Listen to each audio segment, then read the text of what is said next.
So one question that comes up all the time on aviation forums and on social media, on the spotting groups, is which plane tracker or which radar is the best? Which one do people use? And should I use this site or that site? And it's a question that often sparks lengthy emotional debates among their users, and users are very emotional and vocal about which platform they prefer.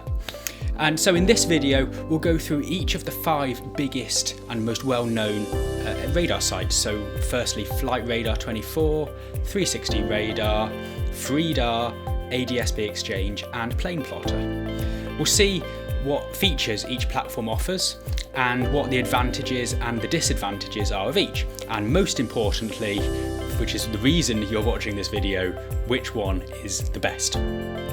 One thing that I want to be really clear on up front is that this video is based on my personal views, my personal experience of using each of the sites. I have used all of them, but this review and this video is completely independent. I'm not connected in any way to any of the sites, nor have any of them actually paid me to review them. This is just, something I'm doing based on my own experience of using them. So in this video I'll go through each of them and give you my thoughts on each. Now, if you're new to a channel, I'd really appreciate a like, subscribe, so that I can keep on bringing great new content to the channel. So without further ado, let's see which platform is the best for you. So for the purpose of this video, and to make comparisons on price a bit easier, we're going to assume that we're not contributing ADSB data to any of the sites. It is worth noting though, right up front at the beginning, that if you do have a ADSB receiver and if you do contribute data to these platforms, often you will get either free access or a reduced price. But as I say, a lot of people won't have that technology, won't have the kit, and just want to be able to use the platform or the web page without having to contribute data. So we're going to proceed on that basis. Let's begin then with Flight Radar 24. Now this is probably the best known platform. It has a web page, it has apps for both iOS and Android, and it's very widely accessible. It's got extensive global coverage, mainly the civil airlines, but more and more recently, more military aircraft have been showing up, such as this US Air Force KC-135 that's tracking here. And indeed, today, as we've been filming this, Flight Radar 24 did show a B-52 that was flying on a global power mission. So you do get some military aircraft showing up. It's extremely accurate and it gets good coverage of aircraft on the ground at the major airports, which is a really big bonus if you're using this near a major airfield. The mobile apps also have some really cool features, such as augmented reality, where you can hold your phone up to the sky and it will show you on the screen the view from your camera on your phone, but also it will overlay the aircraft details, which is really cool, and you can see information about the route and the aircraft type and so on and so forth. The user interface on the web version here, in my view, is probably the top of the class in terms of being professional looking. It's really slick, it's really sleek, and it's really easy to use if you're new to this airplane tracking stuff. The platform offers various subscription plans. As you can see here, the most basic free plan shows adverts and doesn't allow some of the more advanced features, such as details on the aircraft or map overlays, unless you pay. And if you do choose to pay, there's a range of plans available from $9.99 per year all the way through to $499 a year for the most advanced features like fleet tracking and other things. If you do have a subscription, like we do here, then the ads disappear and you get access to a lot more detail on the aircraft. It's the perfect platform if you want to view civil airliners, but some of the other sites are more suited to those users wanting to track military movements. So let's have a look at some of the competition. Next up, let's take a look at Freedar. The link to the Freedar webpage is in the description below, so make sure to check that out. Now, as the name suggests, this platform is totally free to use. No subscriptions, and really impressively, no adverts on the site either. Although if you do use the site regularly, I'm sure the developers would welcome a donation towards their running costs if you find yourself using it often. And the same goes for some of the other free sites as well. You can see straight away on Freedar that it has some features that Flight Radar 24 does not. So for example, Freedar colour code their aircraft, such as the green ones for the military aircraft. KLM airliners, for example, are blue and white, so they really stand out. And it really helps to identify those aircraft more easily at a glance. Freedar also features a number of overlays, so Flight Radar 24 has some overlays, but the Freedar ones, for example, have markers for airports and radar corridors for the military aircraft and so on, and they can be toggled on and off on the map depending on what you want to see and how you want to customise it. Freedar also offer apps for both iOS and Android, which are, as the name suggests, also free. Freedar's UK based, so that's where their coverage is best, but it also has good worldwide coverage and picks up far more military aircraft overall than, in my experience, Flight Radar 24 does. The thing to note about Freedar is that their support network on social media and the chat function on their webpage is just superb. If you have any technical issues, they have a super efficient support team of volunteers, and if you really wanted to, you can even call them. They've got a phone number on the website and you can speak to someone live. There's some great tutorial videos on their YouTube channel, and I'll put the link down below this video in the comments on Freedar's YouTube channel. So check out that link in the description. For a free site, even if, in my view, some of the colours, some of the design is perhaps a little less professional and less slick than Flight Radar 24, it's certainly an absolutely worthy contender and gets bonus points for being completely free and for having what I think is the absolute top of class technical support for their users. Now, on social media and on the forums, as I say, there's lots of debate about which radar site is best. So let's see how it stacks up against some of the other popular free sites, the most well-known being ADSB Exchange. ADSB Exchange is a more global platform than Freedar and certainly looks a little bit more colourful than some of the others that we've seen so far. It's a web-based platform, so there's no iOS or Android app in the true sense, but the site is available on your phone or on any other device over web browser, and there are instructions on their webpage as to how to add a shortcut to your iOS homepage. Links are down here in the description below this video. ADSB Exchange is also free, but as you can see, does display ads on the radar, so Freedar wins in terms of that having adverts on the page. ADSB Exchange overall has the best coverage of civil and military aircraft of any platform, and is better than Freedar in terms of the tracking of global military aircraft, as Freedar's military tracking network is mainly based in the UK. As a bit of an aviation nerd myself, I love that it shows tons of detailed data on the left-hand side about each aircraft, and when you click on it, it also has useful overlays for airspace and other things, with really neat quick access buttons on the side and on the top for the most common features. Now, the other platforms such as Freedar and some of the others we'll come on to in a moment also have those features, the ability to toggle on and off or filter for a particular type of aircraft or a particular operator, but those options are hidden away in some menus, whereas ADSB Exchange has a button right at the top, so you can just toggle on and off military aircraft if that's what you're interested in. So that's dead easy and gets a bonus point for that. It's worth noting that, in my experience anyway, the technical support is probably not as good as Freedar's. Although ADSB Exchange does have a discussion forum, but it doesn't quite have the same level of social media presence nor the option to open an instant chat with the support team. However, if you want some really good global coverage of military aircraft, I would certainly recommend having a look at ADSB Exchange, and it's free. Next up then is 360 Radar, which is one of the more established and widely used military tracking sites and has a huge following in terms of the number of users in the UK. Similar to ADSB Exchange, it doesn't have an app in the true sense, but it is web-based, so you can access the platform and the site from any web browser, including the one on your phone.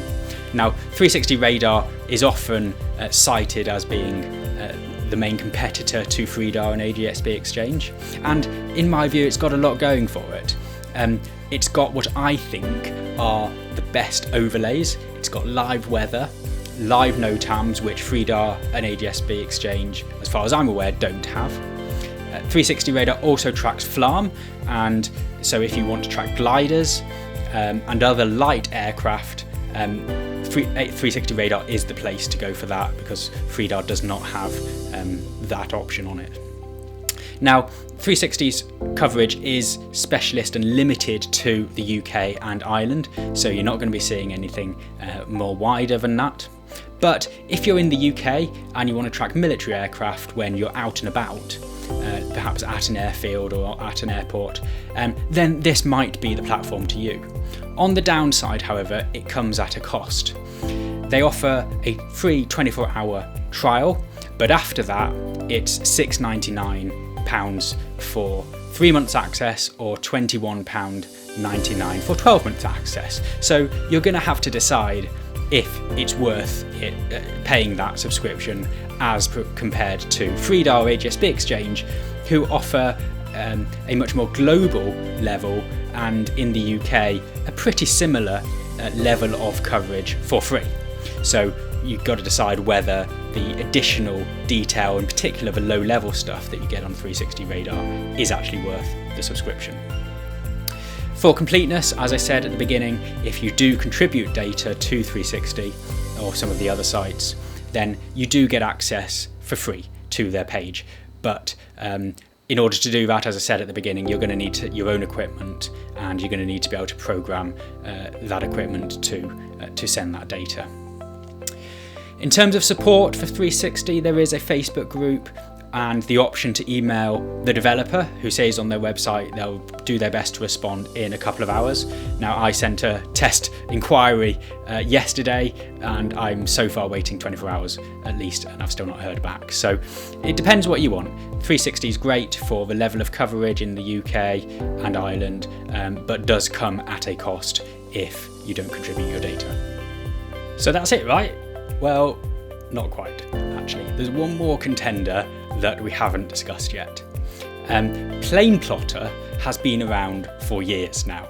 It was actually the first platform I used many, many years ago when I started begun with plane tracking on ADSB.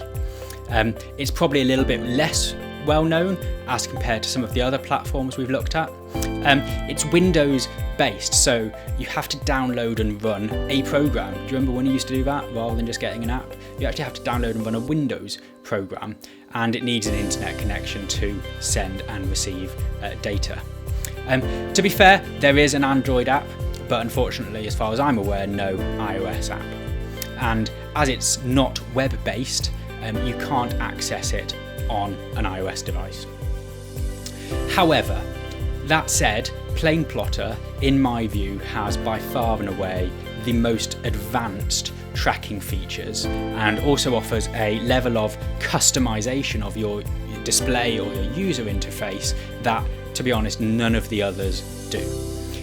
The air tracking features on Planeplotter are also significantly more advanced than the other platforms. So, for example, you'll regularly see the U2s out of RAF Fairford here and the F-15s tracking on Planeplotter, which simply don't show up on the other sites because they don't openly broadcast Mode S, and they don't track on the MLAT networks as easily.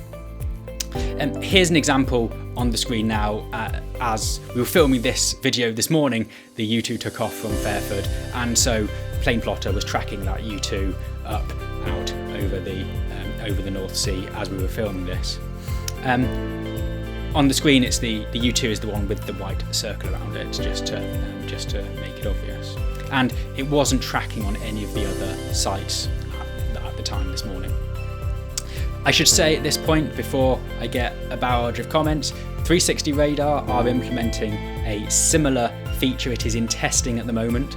It's been available on Planeplotter now for about 6 months, since November 2020.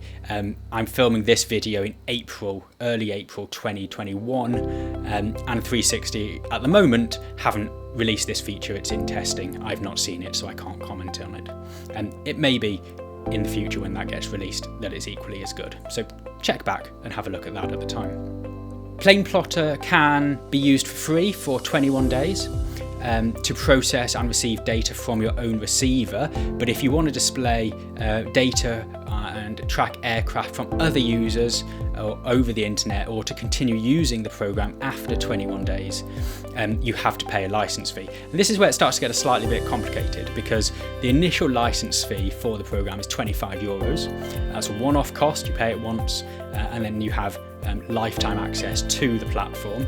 But if you don't have your own ADSB aircraft radar receiver, and you want to share and receive data from other users, you're going to have to also, in addition, then pay €12 per year. So this option is better, in my view, for people that do have a receiver and can share that data, because in that case they just pay €25 for the one-off license fee, and then they can use it as much as they want. In my view, Planeplotter is in the unique position at the moment, as of early April 2021, of being able to track and display certain types of aircraft that the other sites simply do not. So personally, I'm interested in the U2s out of Fairford, and it tracks them every single time they've been up. I love that, and so it gets a special mark in respect of that in my book. But it does have the downside that if I'm out and about, I can't watch it, I can't view it. I'm only able to view it at home. So bear that in mind if you do decide to go down the route of Planeplotter. So that was a quick rundown of the main features of the largest radar tracking platforms, so you can make up your mind which to choose. But to answer the question that we set out to answer at the beginning, which one's best? Now, to answer that question, you'll need to decide, I think, what your main use will be, and whether you need to track aircraft and access the platform when you're out of the home or not. If you only want to track civil stuff, or if you want to track the flight that your family member or your friend is on and see what time it's landing, then something like Flight Radar 24 is going to do the job absolutely fine, and is a really great platform to use. If you want some of the more advanced features though, or if you want to track military stuff or some of the other specialist tracking features, then some of the other platforms might be better suited for you. Ultimately though, you're going to need to try each of them and find out which one works best for you. Why not take out a free trial of 360 that we talked about earlier, or Planeplotter, and see how you get on. Compare them to the free sites like Freedar and ADSB Exchange, and see which one works the best for you. So in closing, what do I use? Well, to be honest, I use a mix. So when I'm at home, I found the really powerful tracking of Planeplotter just blows the competition away, but I do have a receiver and I do have the data to contribute, so do be aware of that.